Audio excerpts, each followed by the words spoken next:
Welcome to the Kosher Wine Podcast, episode 18. Our Chai Hi, episode.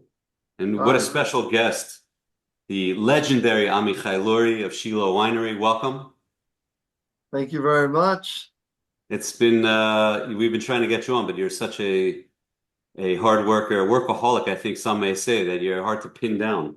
But And it's such an honor to have you here. Shiloh Winery, a little background, was founded, and please correct me if I'm wrong, was founded I think in 2005 by yes, Dr. Meir Shomer, who's I think still the owner, as I believe. yes, he is. Yes, he is. You'll tell us more about this, but brought in Amichai very early on, or maybe right, you were the original winemaker. Yes, You'll yeah. tell us. He had Well, I wanted maybe to a just couple of say, months. I wanted to just say, as a little more background, Shiloh, and I've been lucky enough to visit, is really, and I know you've said this, is kind of like a prophecy coming true in the land of Eretz Yisrael. It's really a beautiful place, and we're very honored to have you. Well, But But why don't you yeah. tell us a little bit about that, how that came about, how you went from a contractor to a winemaker, and how that happened? So I made wine at home for a couple of years. It's because my wife and we like to do things on our own. Grow our own vegetables. I don't think I ate matzah that I didn't bake for maybe 33 years already. And making wine was also something that we always wanted to do on our own. So my wife and I decided that we're going to make our own wine. And when you have a hobby, you take things to the extreme. So boy, did we take it to the extreme those years that we made the wine at home. And we did like a wine event at my house with some wine critics from Israel and some other wine producers from the area.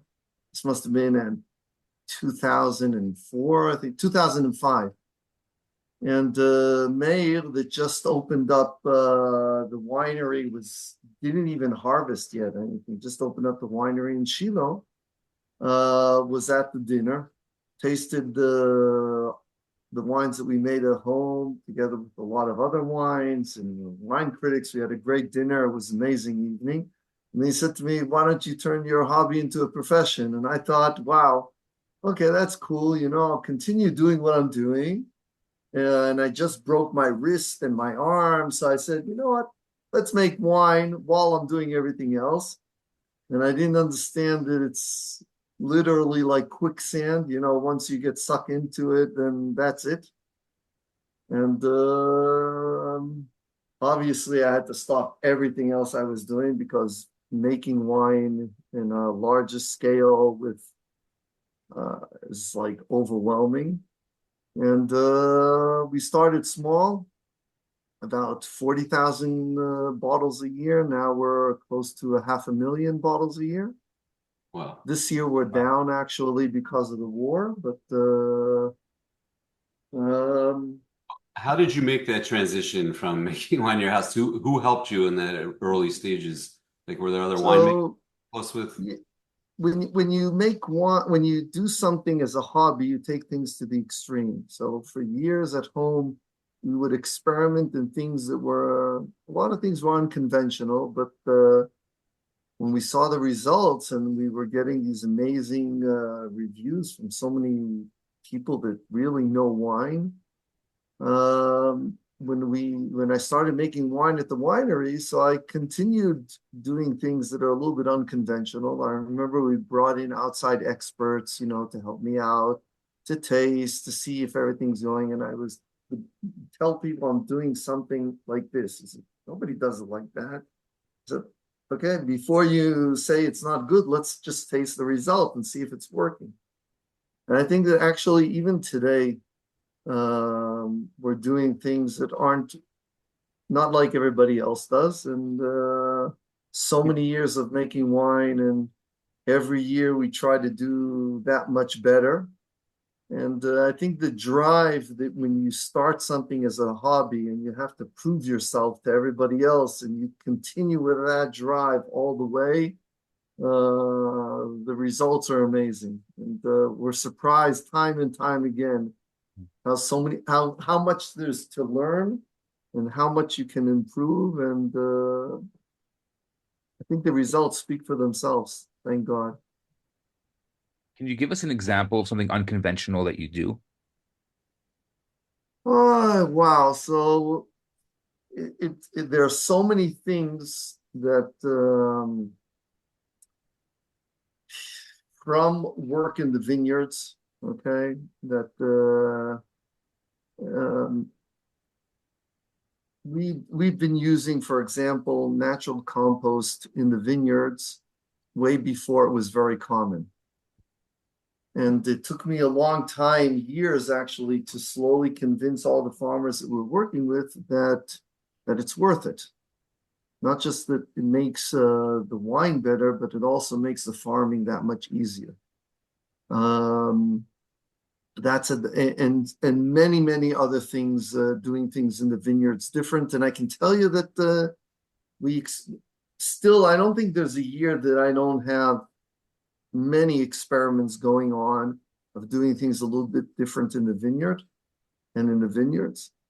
Like I know, people always say, well, the lower the yield, the better the wine, the more concentrated it is. And I remember on a Sauvignon Blanc, we were trying this and then again, and the results were okay. And then another year, took it more to the extreme, and it was okay. And then I said to the farmer, I told her, listen, you know what? Next year, we're going to do all the way the opposite. We're going to prune it a little bit higher, so the yield will be even higher than the average, and we won't drop any of the fruit. We'll give irrigation from day one until the harvest. We won't stop. We'll take everything all the way to the other side. And since then, our Sauvignon Blanc has been amazing. So I think that sometimes there are advantages of not going by the book, or understanding that a lot of times when you don't go by the book, you get amazing results. So you might as well just try more and more things. And in the vineyards, in the winery, I remember when people were saying that there's a certain way to do pump over, okay?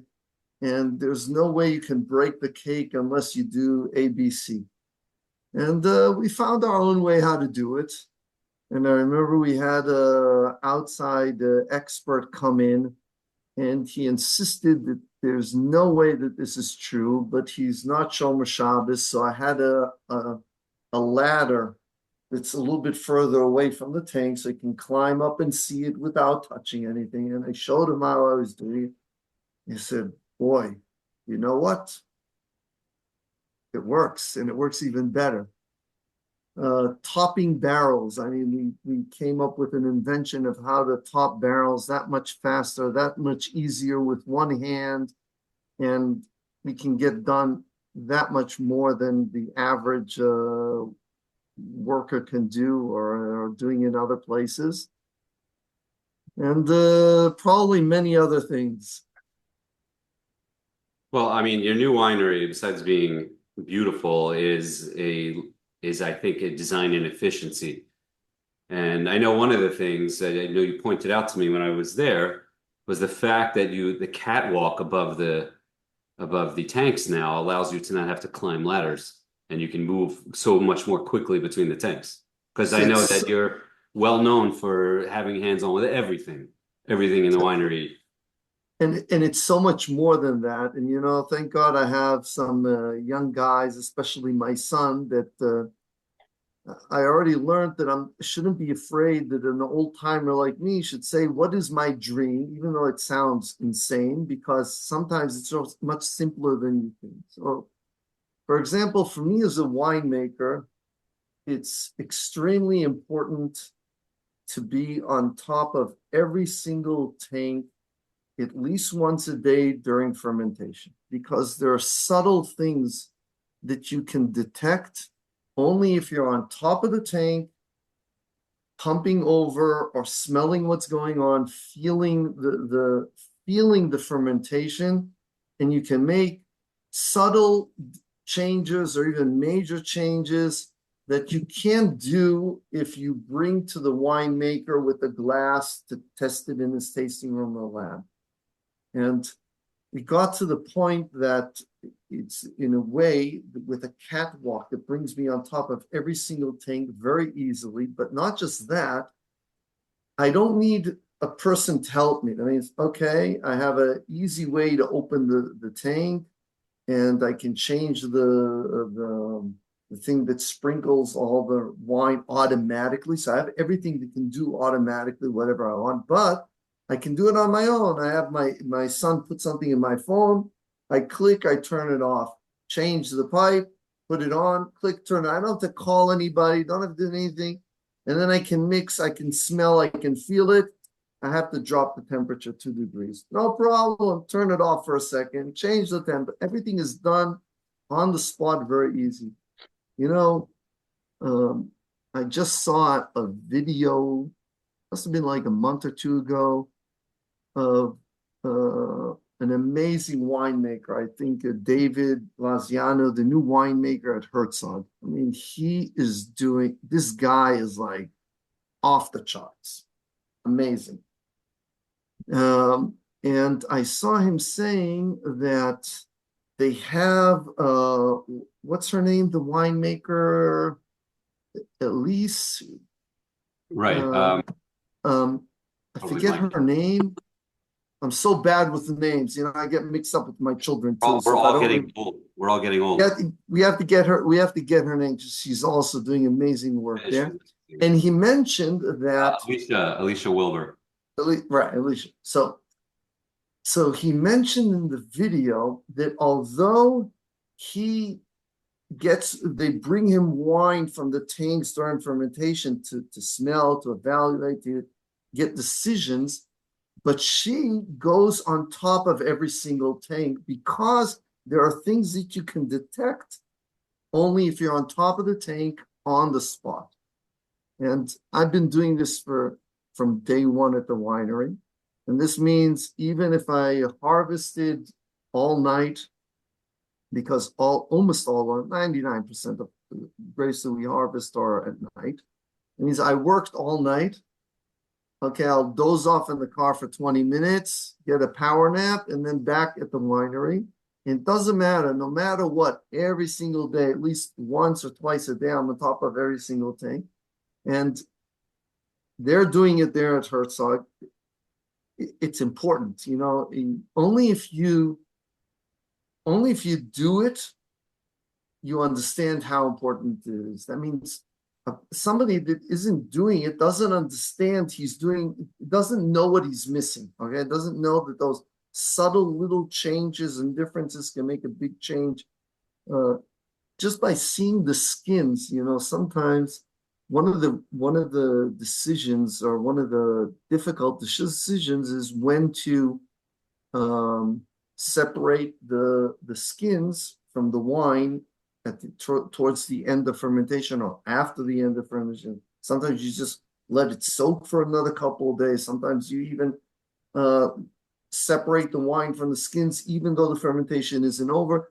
Some of these subtle things you have to see and feel and smell and taste the fermentation from the top of the tank. You know, there's any other way, you're doing too many compromises. And, you know, let's be honest, there's so much really good, amazing kosher wine out there. I mean, it's not like it was 10 years ago, even for sure, 15 years ago. 10 years ago, you'd go into a wine store, you'd buy 24 different kosher wines. You'd always find a few that are really bad and some that were okay.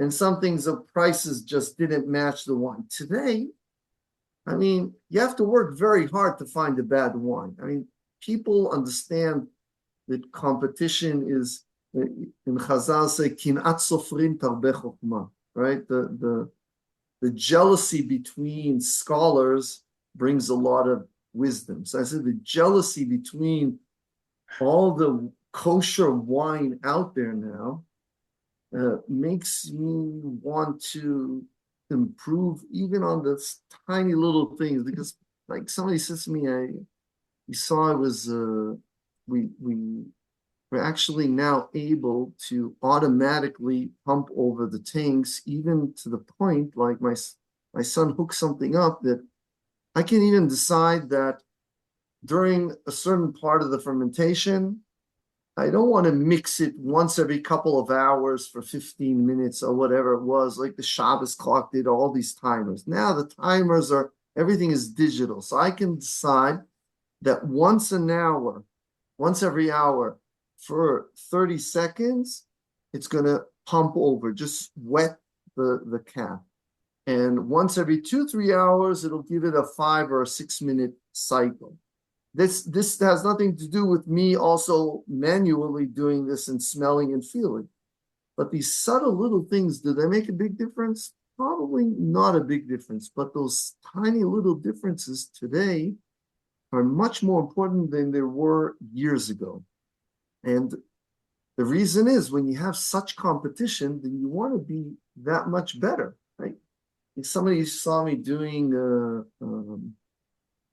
cold stabilization for a wine and very quick, or I have a sophisticated way to have produce my own nitrogen in the wine. That means I can, before I move any wine at the winery, I can fill all the pumps, all the tank, everything with nitrogen, and that way I can prevent oxidation even on the mildest level, especially when it's sensitive times.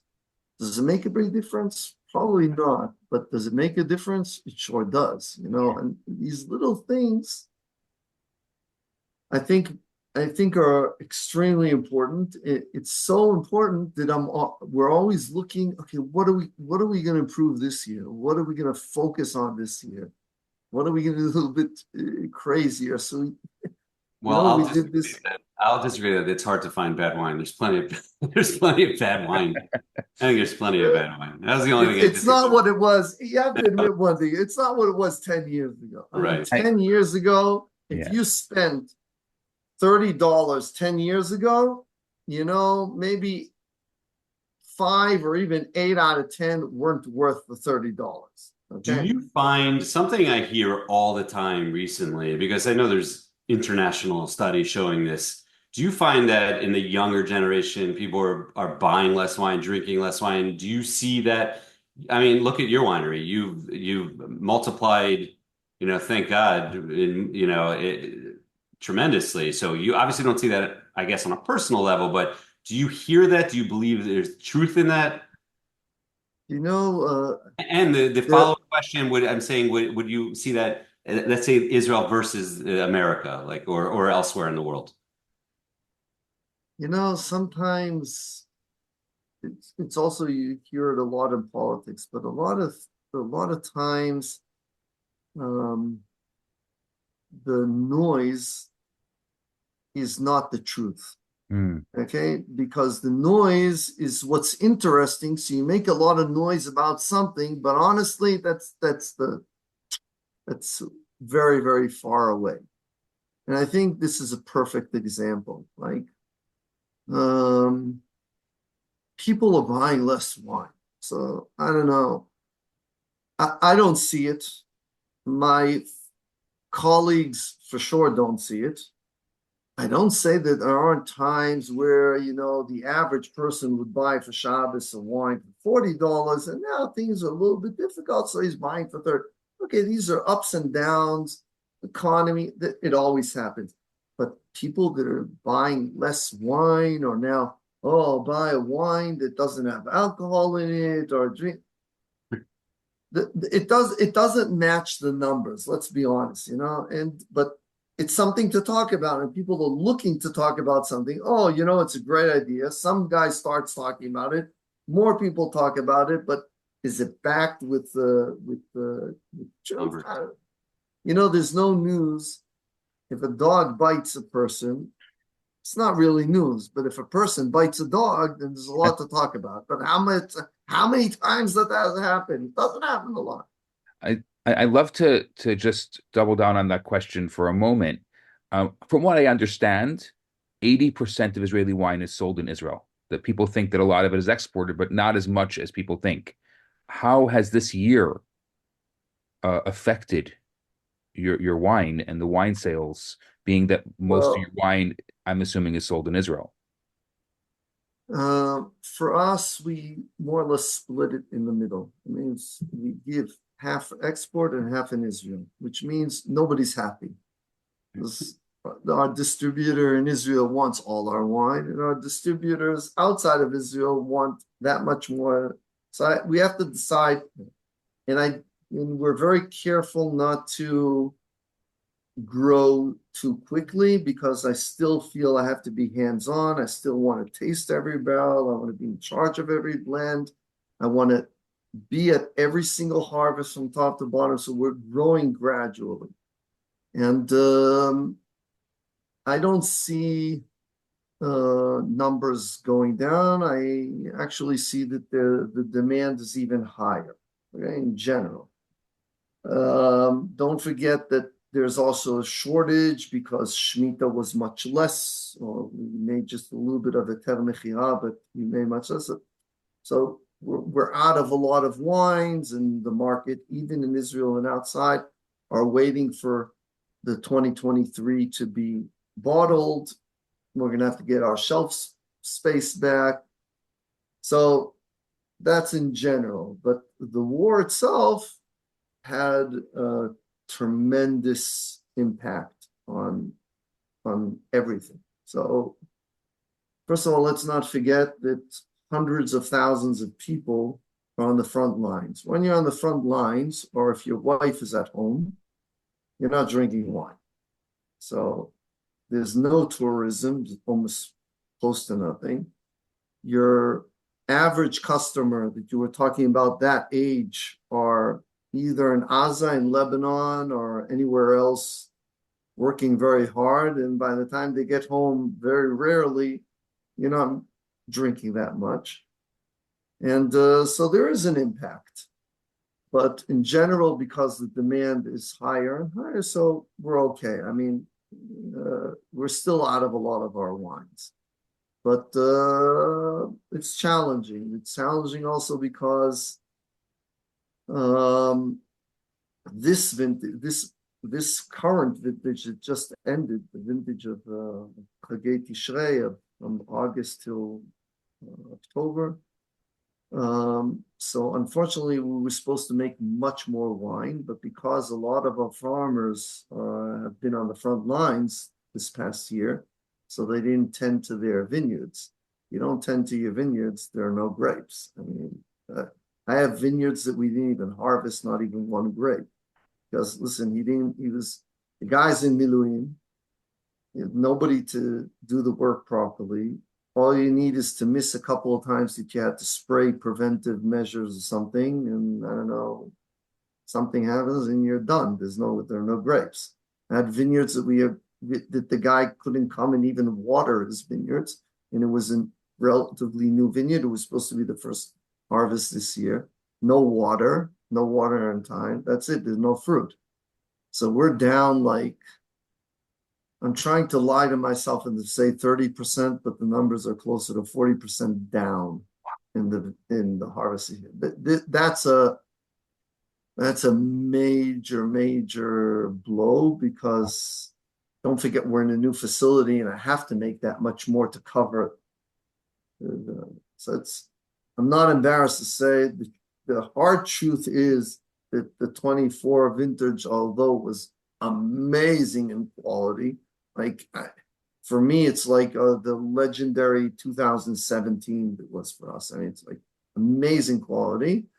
That said, but we're close to 40% down. That's a big thing, big problem. Last year's harvest, 2023, actually the war hit us when we still had over 150 tons of grapes still on the vines. And it was very Simchat Torah. By 7 a.m. on Simchat Torah, not that I knew any of this, right? Because it was Chag for me and I didn't speak to my guys, except for I saw the guys that live in Ma'ale Levona that work at the winery. By 7 a.m., before 7 a.m., everybody was called up. So I was left at the winery, 2 people to run a business that takes over a dozen. So it took us weeks to finally get the grapes off the vines, because don't forget also our farmers, everybody was in Miluim, and it was really insane. And so it was harvesting. I was the kid in the vineyard. So it was me, and everybody else I think was 10 to 20 years older than me, if not more. So it took us a long time to get the grapes off the vines. Some of them, of our vineyards that were left for the end, were literally on the border of Lebanon. That means before the war started, when I was in the vineyard, you can literally see the Hezbollah on the other side of the border. It's that close. And when we were harvesting there, finally the army let us in. A lot of stories that we can't tell over the web, but missiles were going back and forth, and we're in the middle. The ground is shaking all around us, and we have the machine harvester, and usually you have to bump it a few times to go from the bin into the tractor. We didn't have to do it because everything was shaking anyways. Now that I think of what we did, it was totally insane. I mean, the army afterwards closed the whole place. It's closed until now. Nobody's there in that area until today. I mean, so it was then nobody really understood how insane everything was. So we were able to harvest most of our grapes. Some of them we couldn't. We have a vineyard that, like 12 or 13 rows, I literally saw how tanks were going to boom right through them and crush them all. And also a lot of insane stories about that we can tell not over the web. And so when we're left to harvest our biggest harvest ever, but with fraction and a skeleton crew, was insane. So there's a price to pay. And first of all, because I got to do things a little bit later than usual. So instead of we like to say that at the winery in Shiloh Winery, the pyramid is upside down, which means the better the wine, the more we have of it. So 2023 was the other way around, like every other winery in the world. That means you have your entry level, and then it slowly goes up to your peak. So 2023, although we made a lot of grapes, a lot of wine, but it was a regular pyramid because we didn't want to compromise on quality price ratio. If you deserve to be in the secret reserve, you're there. If not, you get bumped down. You deserve to be in the mosaic, you're there. If not, you get bumped down. It was extremely challenging. There were wines that I usually get into the barrels by November, and some of them got into barrels only by January. So there's a price to pay. It was very crazy. I can tell you a story. You know, we have a truck driver that we've been working with for forever. The guy lives in Netivot. Netivot was under fire from the beginning of the war too. And the harvest, I had a harvest way up north, literally on the border of Lebanon, all the way. I mean, and I call him up. I said, finally, the army gave us the okay to go in and harvest. So he leaves Netivot, and we're supposed to harvest that night. He gets all the way there. I get there. We want to go in. The army says, no. They just took out a car, a missile came. It was right next to the vineyard. He can't let you in. So he drove all the way back. And then a couple of days later, they said, let us in. Again, he was halfway there. You have to understand, Netivot is way down south. Lebanon is way up north. We're talking about a good 5-hour drive for him.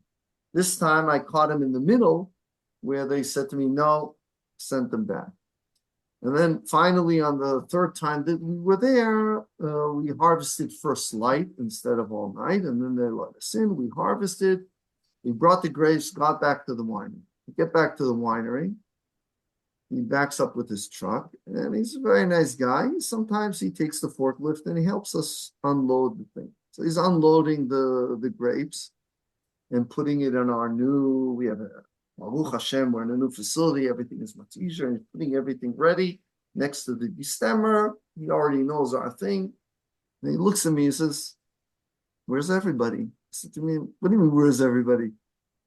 It's me, you, the lamppost, and another guy. I mean, everybody's in there." I said, "You insane? You have 60 tons of grapes. How are you going to do this alone? It's not going to happen." So he ended up staying there the whole day. And I said, the guy was up for forever, okay? He ended up staying there working with me the whole day, okay? It's not his job. He's a truck driver. I mean, he has to go back to sleep. No, he ended up working with me the whole day, me and my two other guys, doing the work of 12 people.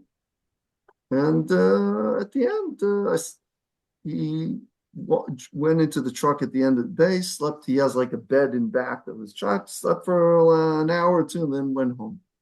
At the end of the month, I speak to my accountant to go over the bills very quickly. I don't have a lot of time. I see the bill that I got from him for the past, all this work that he did the last one, something looks off. Like it should be like twice the price. Something here's wrong. I go over the things. I said, wait a second. He came twice. I schlepped him to the place and didn't go back. He didn't charge me anything. And the day's work, I told him that I'd pay him for the day. It's a full day. I mean, it's his business, you know. I said, hey, do me a favor. Call him up and tell him, I apologize, but you made a mistake. You forgot to charge me for these three things. She comes back. I'm in the middle of mixing a tank or something, and she climbs up to the catwalk and says to me, I don't know what to say. He got very angry. He said to me, if Amichai wants to pay me for when I do him a favor, then I'm not going to work with him anymore. What do you mean? I see a fellow Yid is struggling. I'm not going to help him. You're going to pay me for helping him? What's wrong with it? Big fight, but Baruch Hashem, these should be our fights, and it just shows you how people were, things that you didn't expect, how people were helping, Am Yisrael. I just say, thank God, it's the first time we moved into our new facility at the beginning of the war. If I had to do what we did with the skeleton crew in the old facility, it would have never happened, because thank God, not a lot of things are automated and everything is more sophisticated, and I don't have ladders, and I can do things from remote.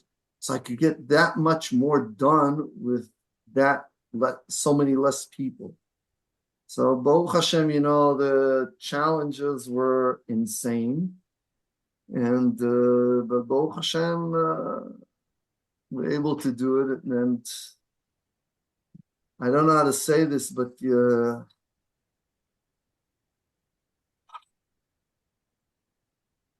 people don't, the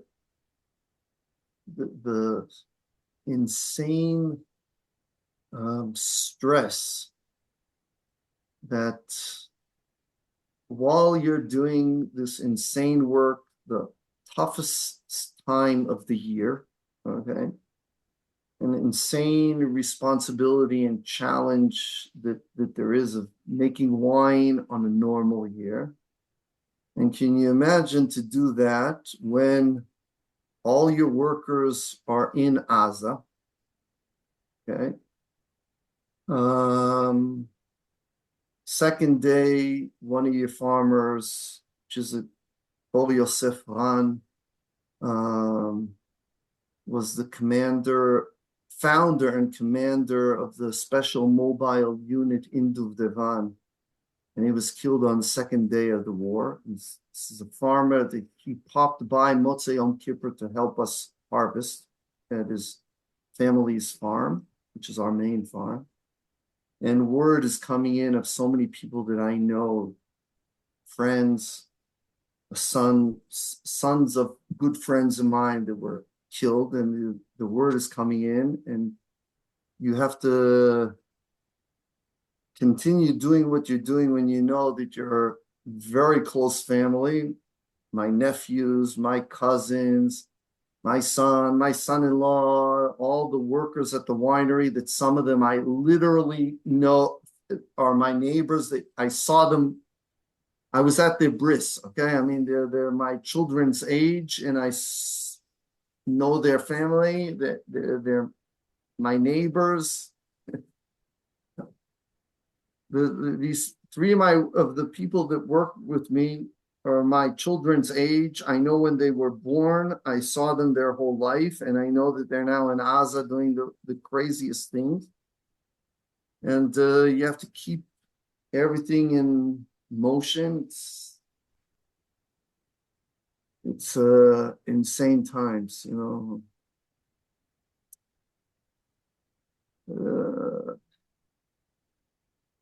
Yesterday was a good friend of mine. His son was killed exactly a year ago. Yesterday, the Askara was yesterday. And after the funeral, they came to the winery. They were there all day. I was like, it was like,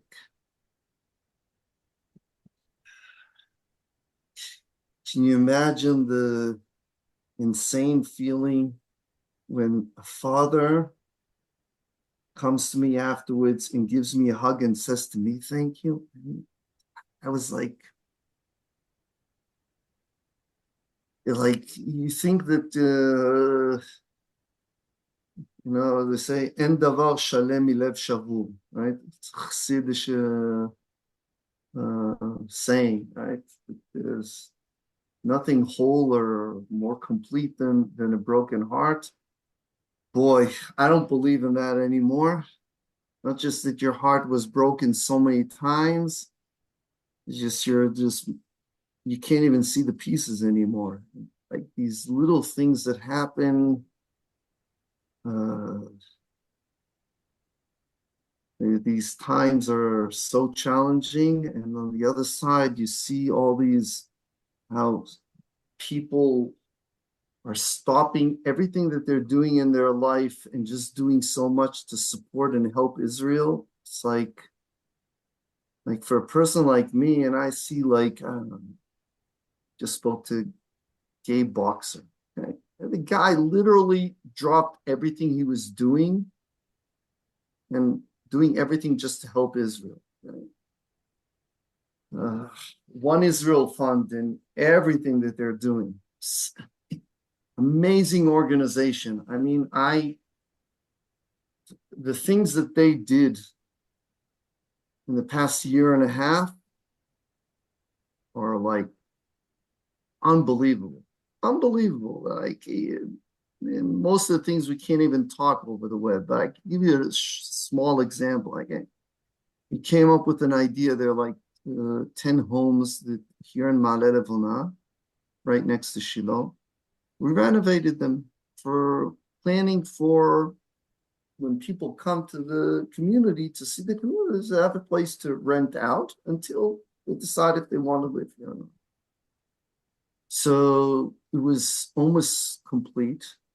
And One Israel Fund, this project with a lot of good friends, in no time, we finished renovating it, furnished the whole thing from top to bottom, so displaced families can have a place to stay. This place we thought would be for people that have lost everything to have a place to stay, but it turned to be like almost like, you know, in and out, because people would come, stay a couple of months, they got on their feet, they moved on. You have enough homes now renovated so people can come from up north, down south, or whatever, just to come, spend a couple of weeks, get back on your feet and go out. So we thought it would be people would come, live here until the end and go back. And it's turned into something completely different with 100% support and help of a lot of money from One Israel Fund. And amazing, you know, all these people that stopped everything just to help, you know, people that it's unbelievable. And when you say Kol Israel Chaverim, it's like there were so many communities here. It's insane, but the army, unfortunately, didn't really help the first response units in all the communities all over, especially here, but everywhere. Like you saw, the reason that they got so far around Gaza because there was nobody to fight back because people didn't have it. Like years ago, people that were first response in every community, and they were fully equipped and fully prepared. But the army didn't want this, and they were taking away weapons, and the people didn't have anything. And so many communities, especially around here, when it was like unknown where we are, who knows, is Hezbollah going to enter the day after it started in Gaza?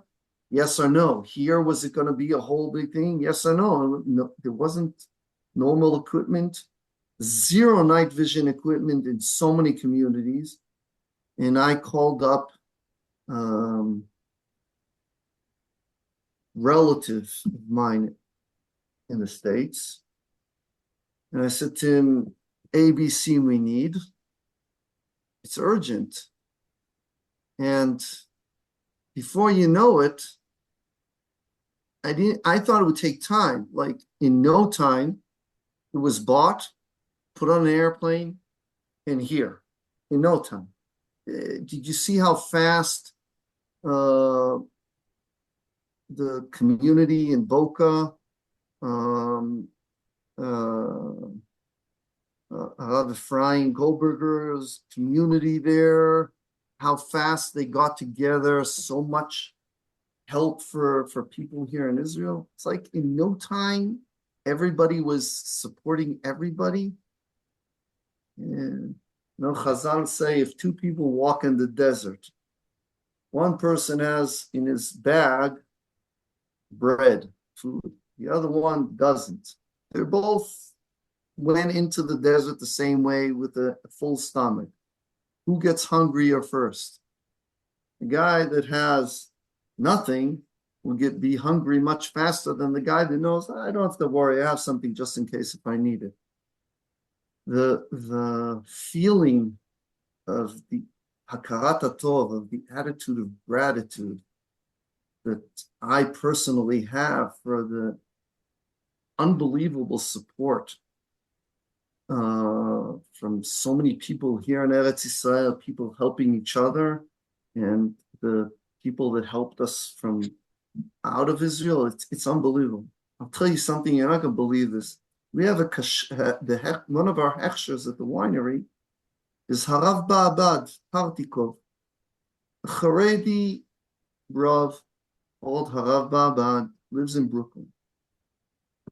So the day after the war started was still Yontif for you, right? Because you do 2 days Yontif. The day after, he calls me up.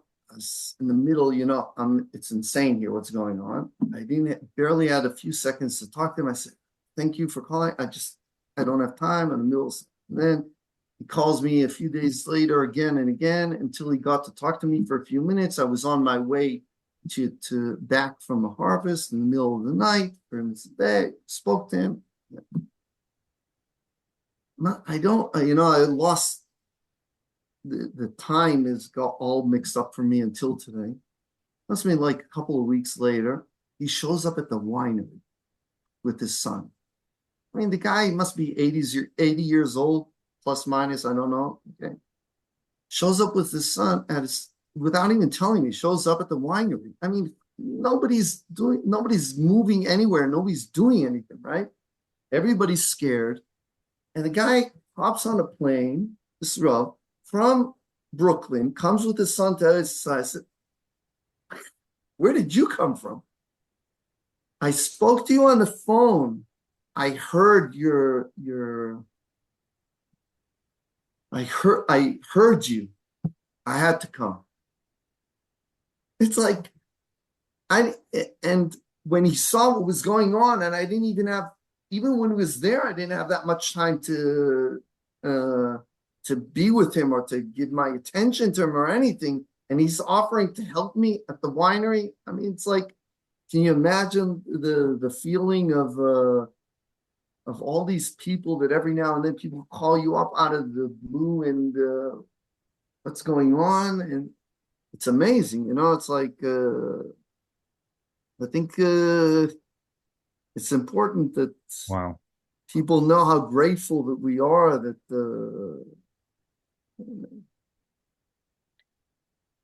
yeah.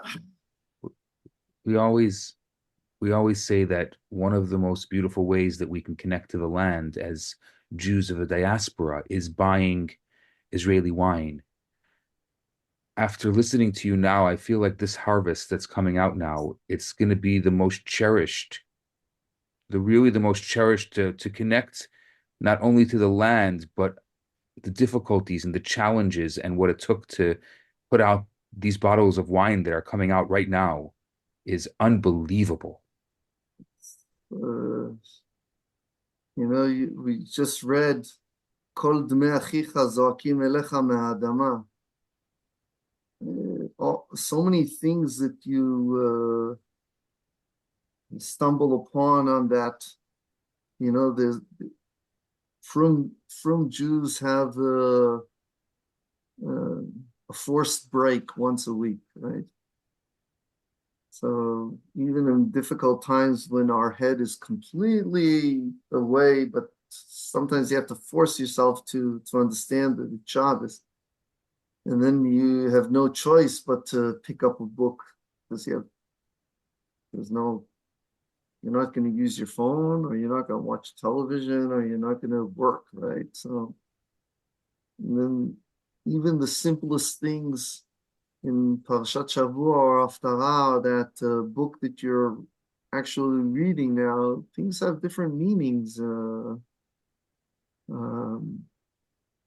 Things get new meanings, there's always something new, and you can always see things you never saw before. And Baruch Hashem, and this isn't a Jewish saying, but I love it. When the going gets tough, the tough get going. So we're tough as nails. I mean, not always, but we're tough as nails. I think Yes. it's easy to, I think in a world where it feels you see it, each generation in many ways gets worse.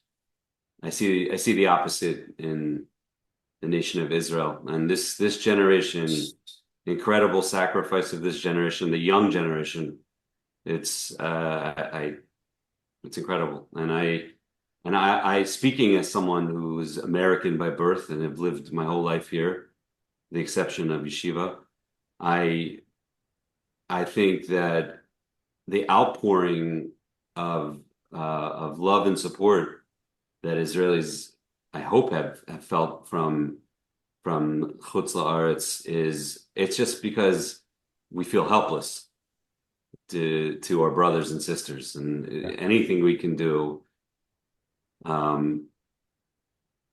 So and that's in our small part on this podcast and as wine drinkers is in every way we can support the wine industry. It's something, and it's enjoyable to do. It's not hard to do. Yeah. You're helping and enjoying yourself at the same time. Right. It's a nice way to help. You see But also to, and I tell everyone now that your new beautiful center is open, go visit and bring your friends and your family. It's incredible, and it's and you are supporting Eretz Yisrael in that way also. But I'll tell you something else. When we started building the winery, we moved into the winery August last year for the harvest. Last minute moved in. So about when we started building the new facility 2.5 years ago, approximately, People were coming to visit and see how the construction is going. And wherever you walked, whatever you did, you only saw Jewish labor. People say to me, "What are you, crazy? Uh, don't you want to hire cheap Arab labor from contractors here, there, whatever?" And I said, "Listen, I know people are putting their heads in the ground, but you have to understand, all over Israel, Arab workers come and work.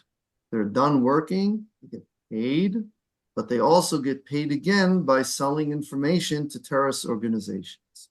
"What? You're exaggerating." I said, "Listen, I didn't invent this. It's a known fact.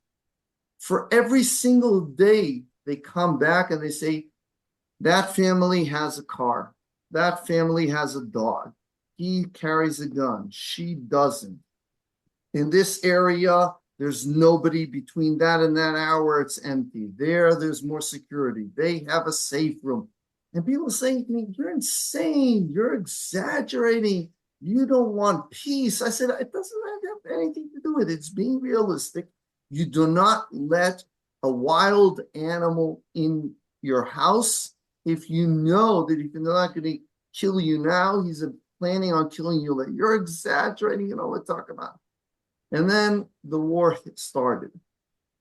And they knew every little detail all the way to Sderot and all the way to Yerucham and all the way to Fakim, and not just in the kibbutzim and moshavim. They knew everything all over. And they know exactly where to send a missile from Lebanon. They know exactly where there are army units and everything because they're selling us out. And I must have gotten, I'm not exaggerating, hundreds of phone calls and WhatsApp messages from friends and family of people telling me, "You remember that we laughed at you when we came to visit? Look what happened." And another thing came out. And still, until today, they're finding detailed information of kibbutzim up north in Lebanon. They see all of this. And people are still blind. People are trying to, no, they wanted peace. If you want peace, you don't plan so much war. You don't make tunnels that are meant to kill Jews. They've done things that in the Holocaust they didn't do. Okay, but my friends and family had to see and do some of them, the first couple of weeks in the kibbutzim near there. You can't erase that from.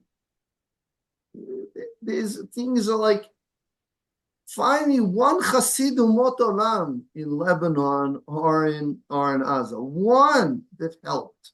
No, they were all cheering and helping, and people were flowing into Israel just to do another little thing. It's like there was nobody there that tried to help. Everything was planned, and we were just completely blind. And you know what? Yes, again, avodah ivrit, to do only Jewish labor, and to plant another vineyard. Listen, I came to the States in February. I wanted to talk about I'm this. trapped. What?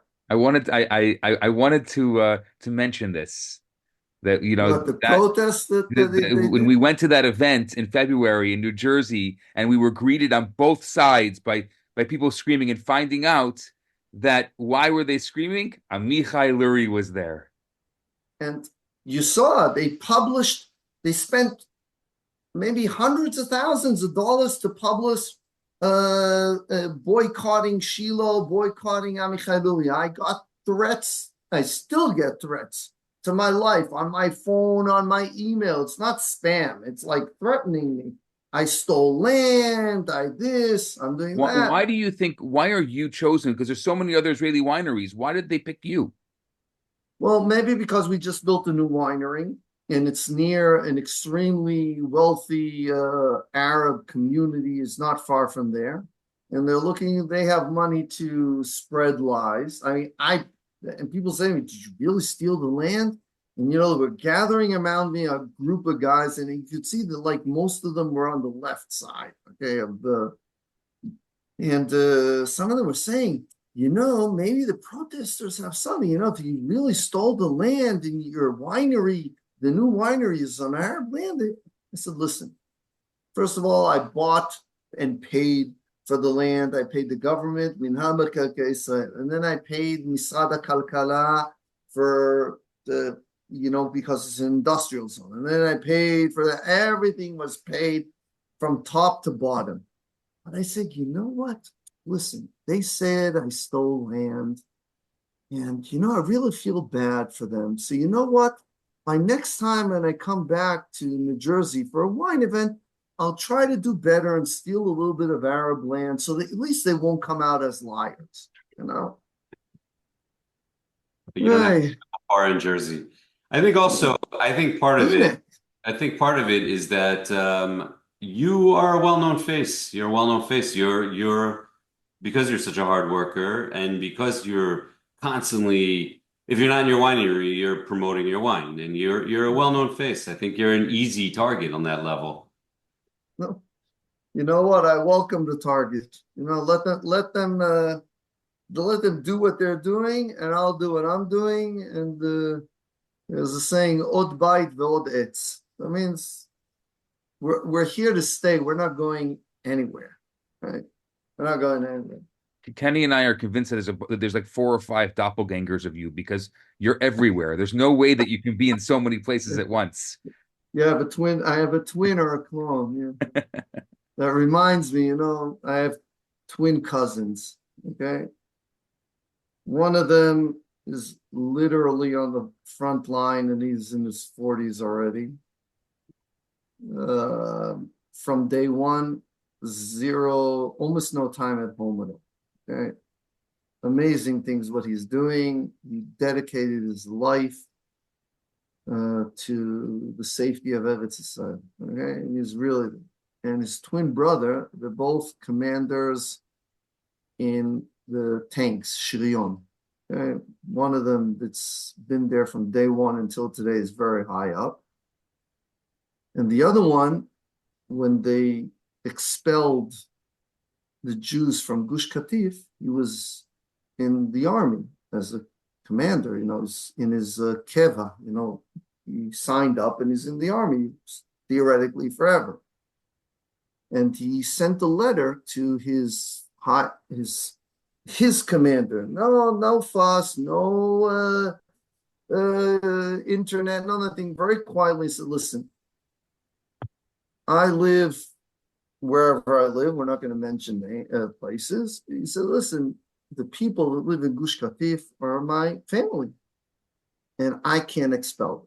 So if you want me to be part of the expelling the things as commander of a tank, I'm here for war. I'm here to defend. I'm not here to expel Jews. So I'm not going to make a big fuss. Just put me somewhere else because I'm not going to do it. They court-martialed him and expelled him from the army with disgrace. Okay? And he's been out of the army since. They wouldn't call him up for nothing. And this is a guy that we need him. Okay? Now, you want to know how badly we need him? The war started. I don't know if you saw this amazing thing that we didn't have any tanks. We didn't have enough because we said, we're going to be small and smart army, as if we have no enemies. Sold tanks to everybody and left with only junkyards and very little tanks. So he volunteered. They still didn't call him up, okay? He volunteered with a bunch of his guys, old timers, okay? People that are much older than him too, to go around to junkyards, of the army's junkyards, refit old tanks that haven't been used for many years so we can bring them back into action. It was called Ofachol, okay? Project Ofachol. Look it up. It's on social media. They took these old tanks, in no time, brought them back to life and put them to work. The army saw what he did, and the army became so desperate that they need officers. Obviously, they took him in. You know what he's doing? He is now in the main unit that trains combat people that are in the tanks to be officers. So he's an officer training people to be officers. I mean, now you call me back, you kicked me out of the army in disgrace, okay? I volunteered, I refitted with my guys, no family, no nothing for months when the army didn't hire them because the army said there's no way you're going to be able to do it because it's an insane project. Nobody can do this. And they proved them wrong and they brought everything back to life again. Okay. And now they realize, okay, we need you back. Okay. He's still theoretically expelled in disgrace. It's like, Wow. it's like sometimes we're doing it to ourselves. I mean, really? Well, they didn't. I guess he's there, so the end result is, thank God. Baruch Hashem. I'm going to switch gears with you because I know we can't keep you forever, but I'm very excited. Talk about the Pinot Noir. Oh, yeah. I actually had a good friend. He's a big, big maven of Pinot Noir. He has an enormous collection here in Israel of mainly non-kosher Pinot Noir. And I can tell you that since last time you were here, it got much better even than we expected. And if I had my doubts if we're going to bottle our first Pinot Noir, then there are no doubts. Bezrat Hashem, probably in about 6 months, we'll bottle our first Pinot Noir. And it's been a long journey because, everybody needs a challenge, and I need challenges that are now immediately. I want to see the results, etc. But some of the challenges take a long time. And after playing around with Pinot Noir from a bunch of different vineyards from all around Israel, and after the last time that we just did on the 2023 vintage, I think I learned a lot, enough to decide how I'm going to do even much better than the one that you tasted.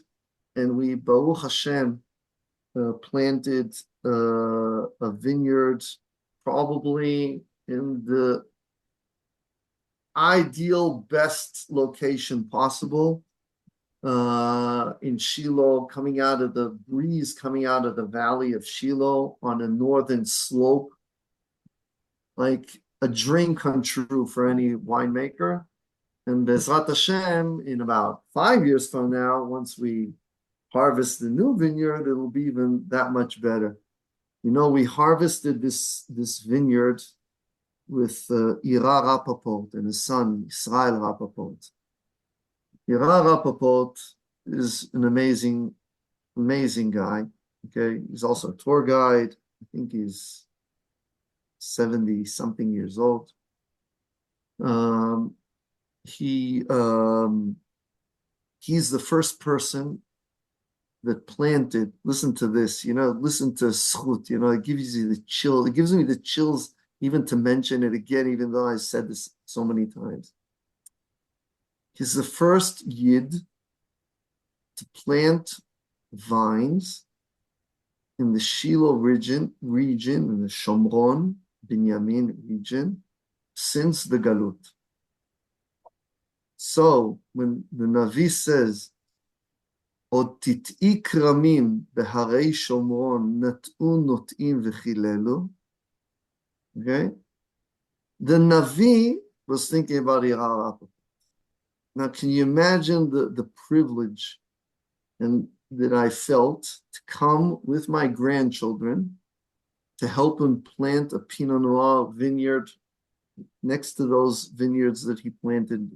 I don't know, it must have been like 20 years ago, 20-something years ago, the first vines in the Shomron.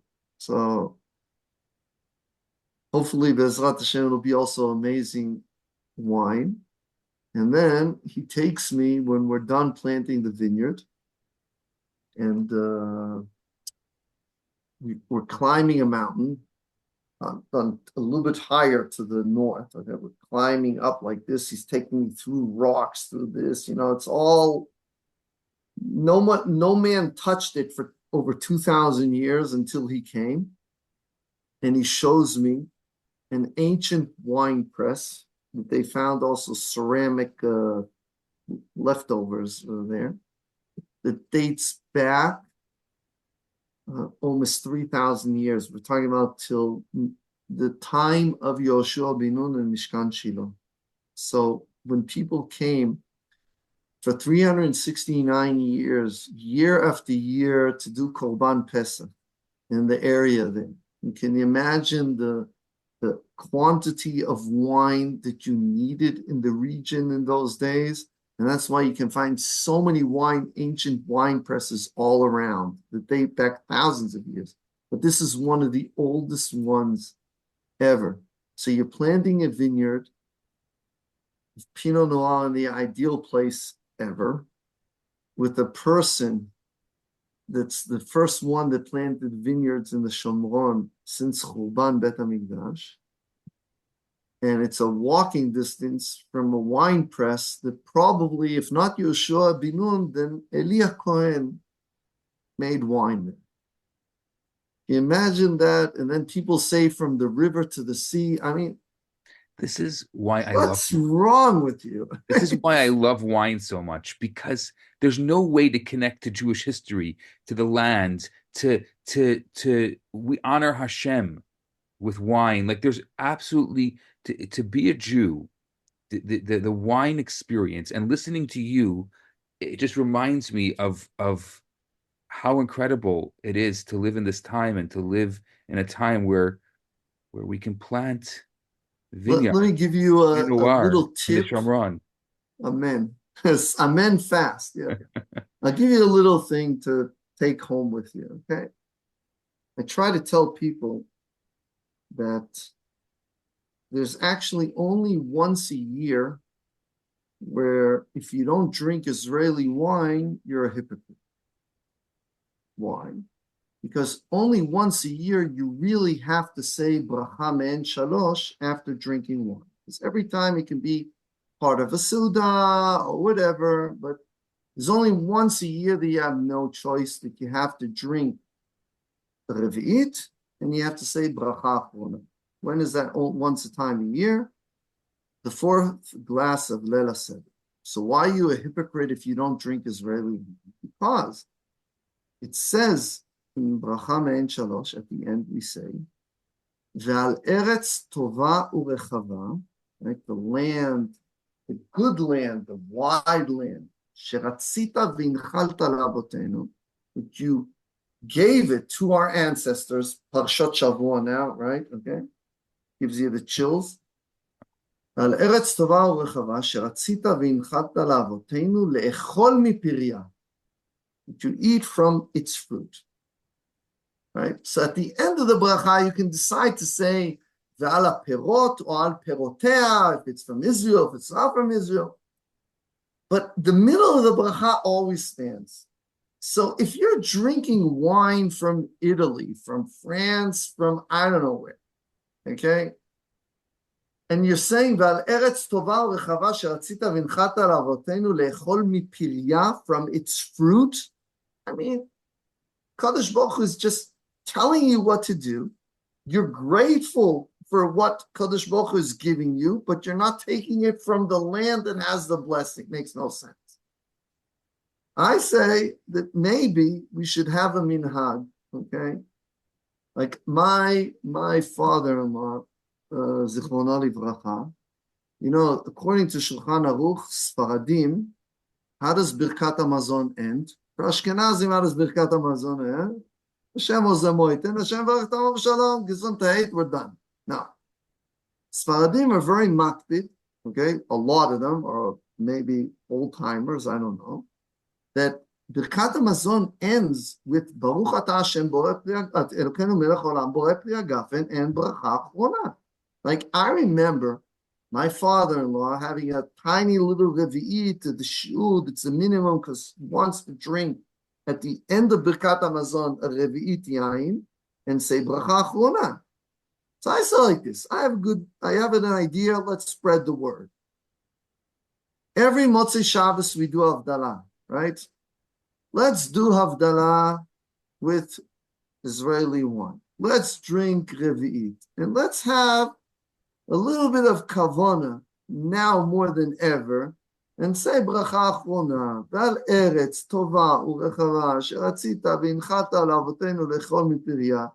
And let's have the attitude of gratitude. We'll drink Israeli wine, Motzei Shabbos, make Havdalah, drink a Revi'it. If you don't want to get drunk, take a little Revi'it. You can measure it.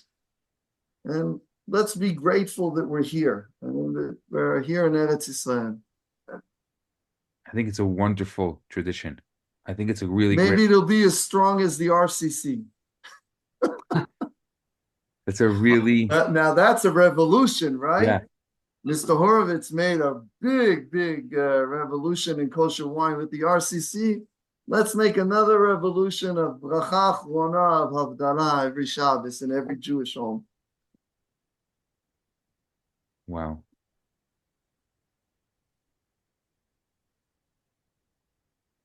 You know what just happened? What just You happened? know, it says,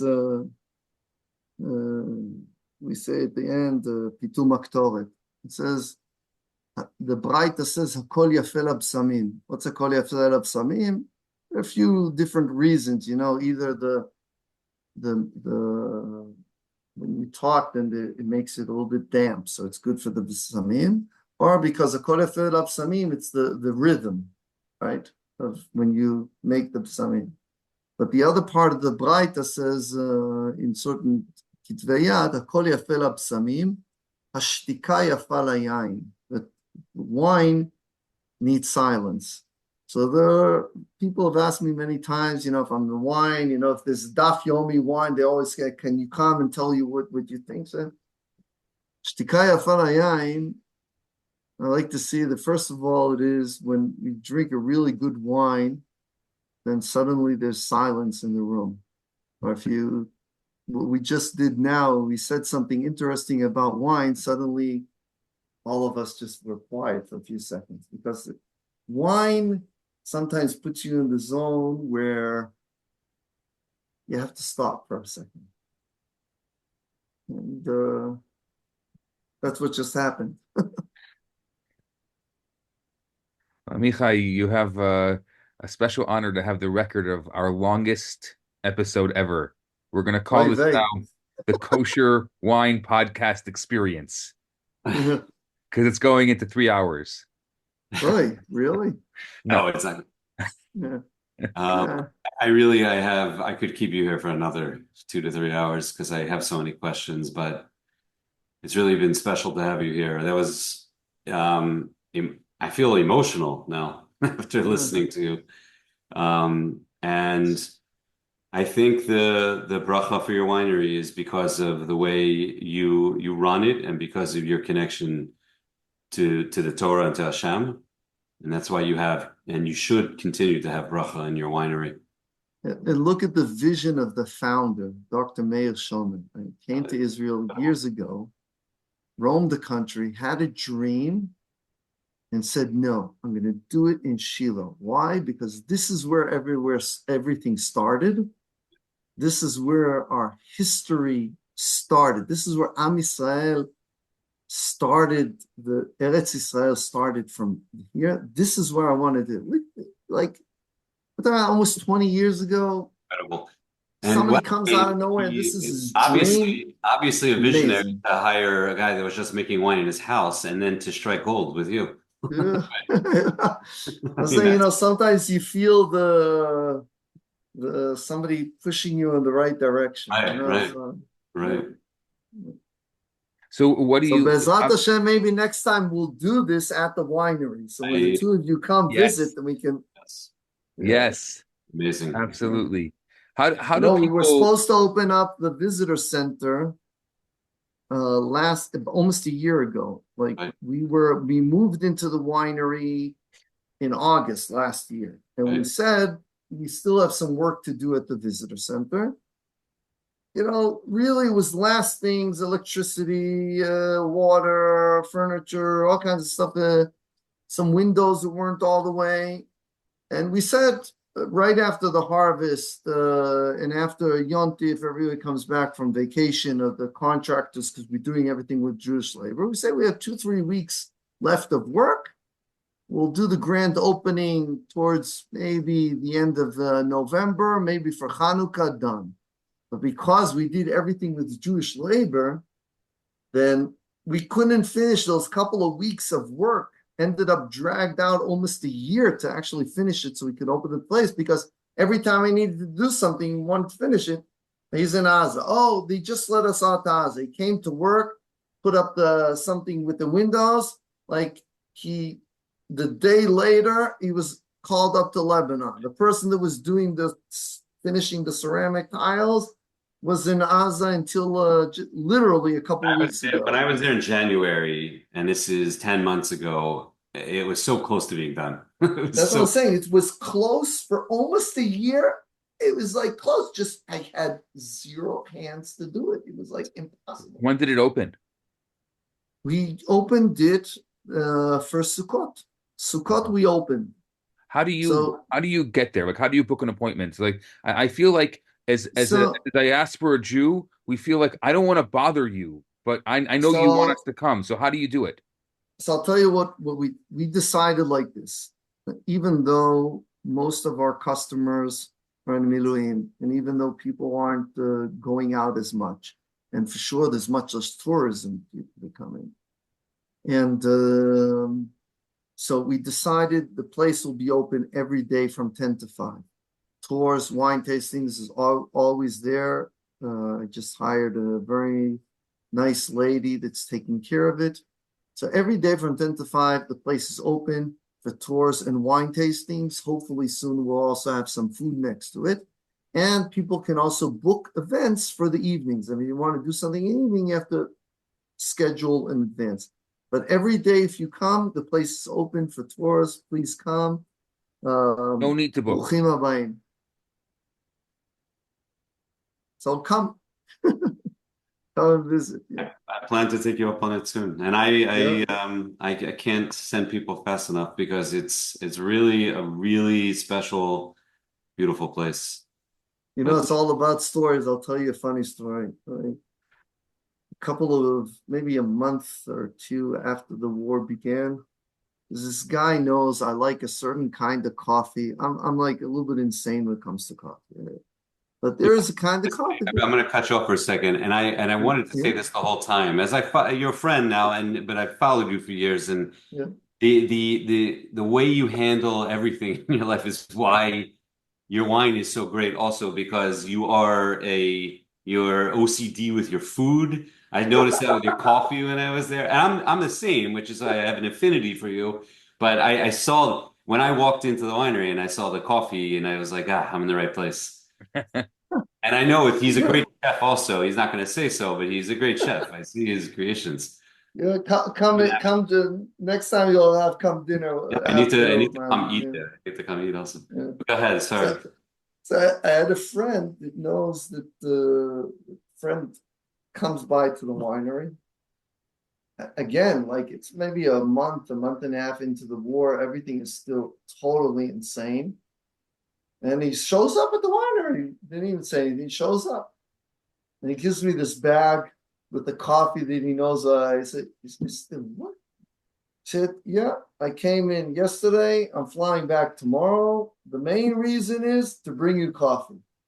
I'm serious. I'm not joking. This is like, can you believe this? Like, and I didn't have time to sit with him because like I'm still I didn't finish pressing all the wines, and I didn't fill the barrels. It's like the end of the harvest, but still everything is still fermenting in the winery. It's insane that the guy was in Israel for a little bit over 48 hours. I'm sure I'm not the only person he visited, but the reason that he came was to go buy the coffee that I like, where I know that I like it. So I have also that. Came to Israel to. It's like you can't make this up. Stories are so crazy. Okay, I'm what's your surprised. favorite I'm coffee surprised so he I can wants bring it for you? Yeah, no, I'm not gonna say it like this over the web. I don't want everybody coming like that. That's already chutzpah. Yeah.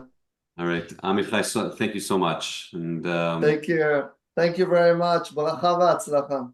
amen. Okay, bye.